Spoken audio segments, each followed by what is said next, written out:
You know, the term underrated is very commonly used throughout the course of media in general, whether that's movies, games, TV shows, books, etc. There's a very commonly used term known as underrated, which I think sometimes can get even overused to the point where something is no longer underrated.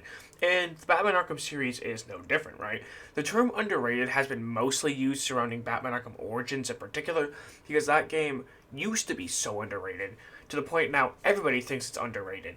So it's no longer underrated. And I'm really already getting sick of using this word. But today's video, I had a really interesting concept of something I wanted to talk about today. And that is one thing that each Batman Arkham game has that's underrated. Something about the game specifically that people don't really address too much. And I wanted to kind of bring these specific aspects to light. So, if you guys enjoyed this video, make sure to leave a thumbs up, make sure to subscribe, and without wasting any time, let's get started. Starting off with Batman Arkham Asylum. This is actually kind of a tricky one to think about, but I came to the conclusion that the most underrated thing about Batman Arkham Asylum is actually the combat in this game, in my opinion.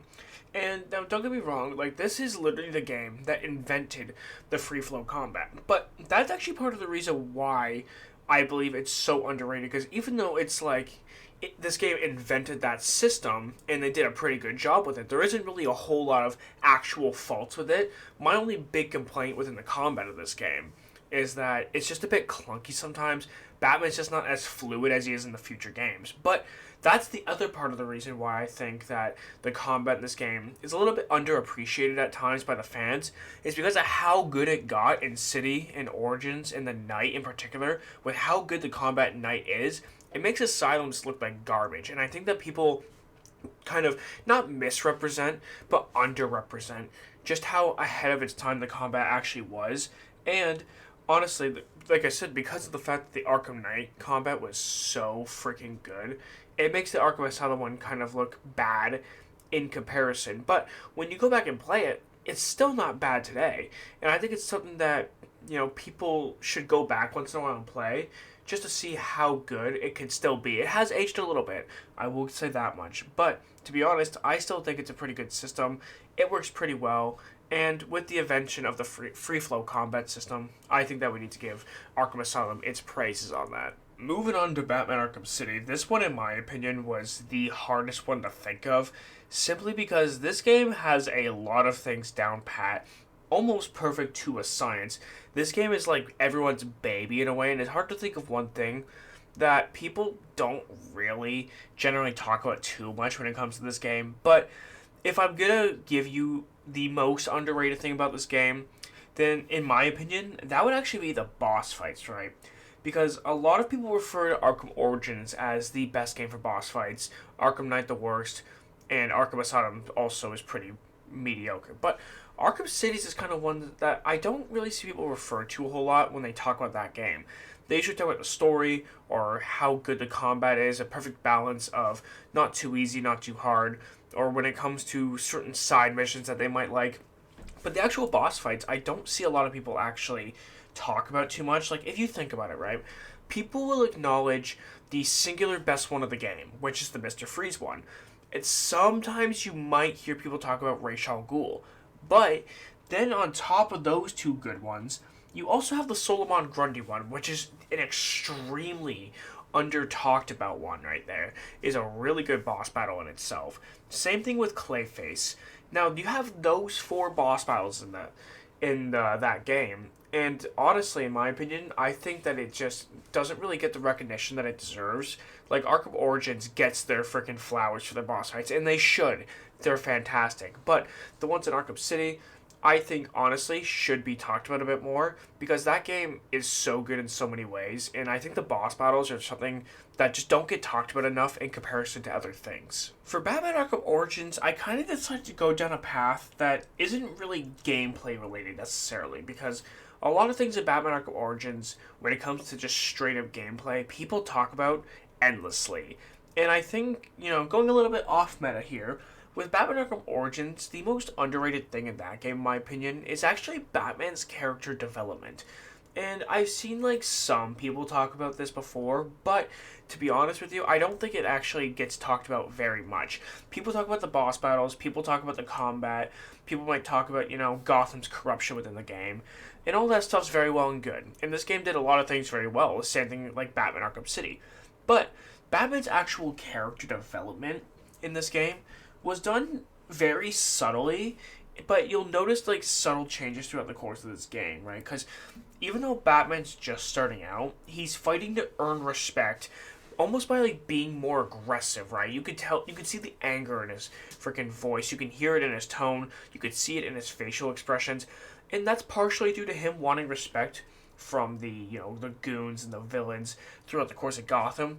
But that's also because, kind of like what Alfred said about him, he's a young man with a trust fund and too much anger and a lot of trauma within the back of his head, and I think this is his way of dealing with it.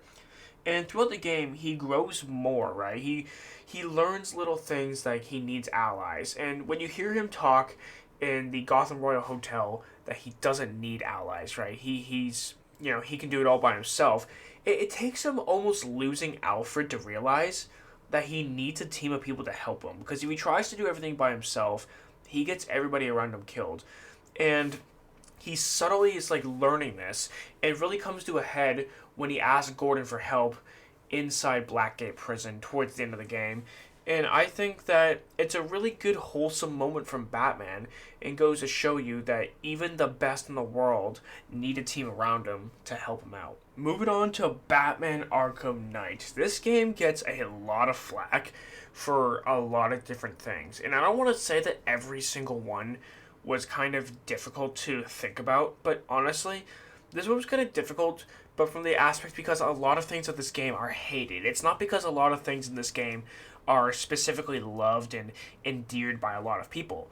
Like this game is mostly known for its really good and improved combat and stealth, right? But outside of that, people don't really praise this game all that much besides maybe some graphical stuff.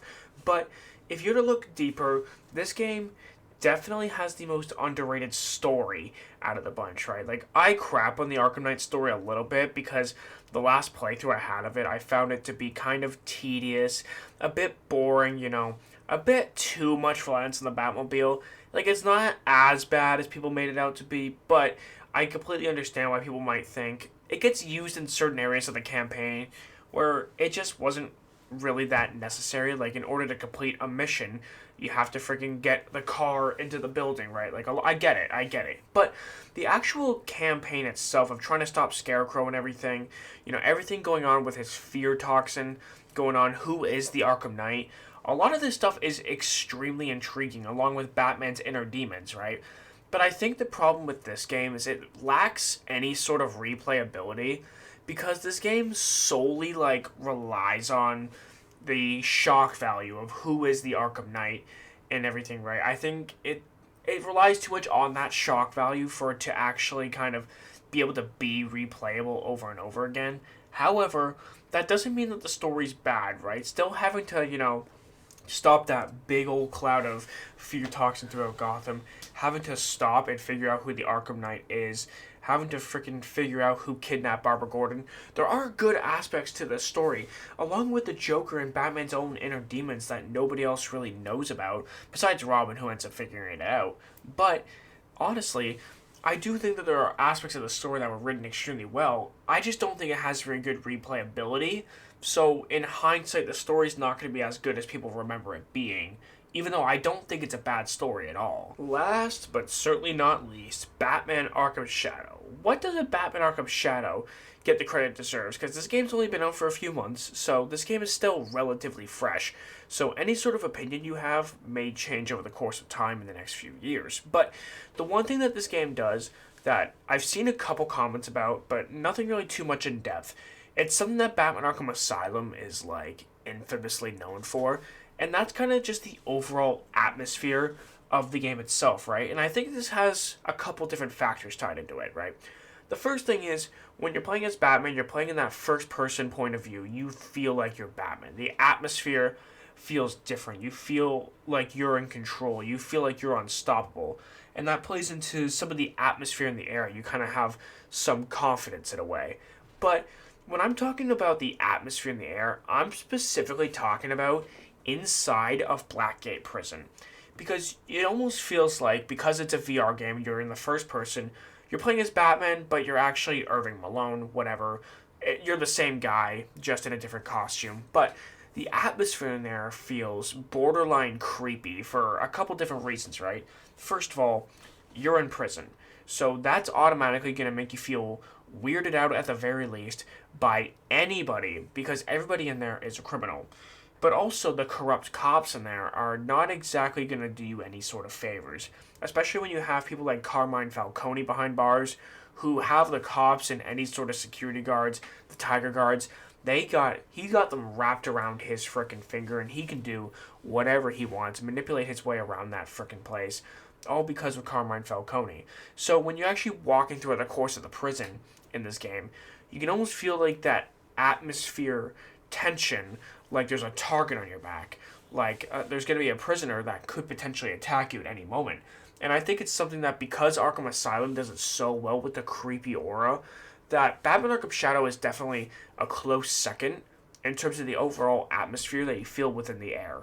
And guys, this is one underrated thing about each Batman Arkham game. But let me know what you guys think down in the comments, because I'm going to be honest with you, this was not an easy list to make. And I could probably end up changing some of these answers tomorrow. But let me know what you guys think down in the comments below, because I'm very open to your guys' discussion, very open to your guys' opinions. Let me know what you guys want to see next down in the comments below. Thank you guys so much for watching. Make sure to subscribe. I'm still trying to get to 1,000 subs, so let's make it happen. Thank you guys so much. Hope you all have an amazing day, and I'll see you later. Peace.